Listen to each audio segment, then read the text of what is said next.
Well, let's talk about because we obviously all saw Ant-Man and the Wasp: Yeah. Quantumania. Yeah. It's the talk of the town right now, and by that I mean a lot of people aren't liking it.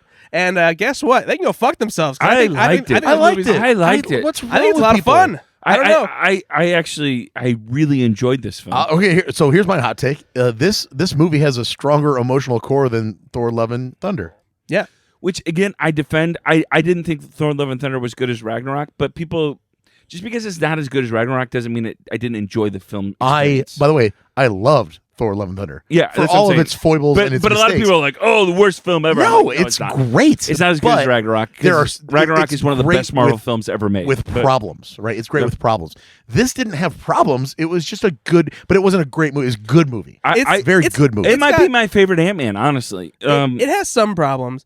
I think the chief complaint that I've seen among a lot of people, and this is something that I will push back on very hard, is that the movie has a hard time standing alone without having seen the other Ant-Man movies or the bigger one. And I this is the one that I do agree with, and I will lend some amount of credibility to, is that you kind of have to have seen Loki to really jibe with Kang as a villain and understand what he's doing. I've heard a lot of people say it was tough to follow the timeline talk if you haven't seen Loki, and I don't know. They gave some backstory there. I don't disagree, but I can see that as being an issue. Because, Can I give you a counterpoint though? Well, let me. I'm not finished. Because for the reason I think that this shouldn't be a huge problem is at where we stand right now. The Marvel Cinematic Universe is now, and still, it has been for a while, one of the most unique franchises because it contains multiple other franchises that make up this whole interconnected universe.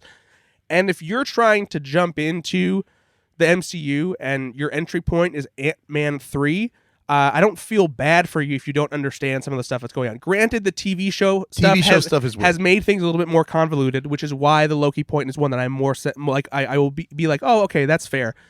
But like, it's fine because it's rewarding the people who are keeping up with the franchise the same way that comic books do. And sure, that's maybe not the best game to play when it comes to box office or audience retention, but I don't mind it as somebody who likes all these stories and likes watching it grow. If you're in the camp, you're not going to mind it, right? Yeah, exactly.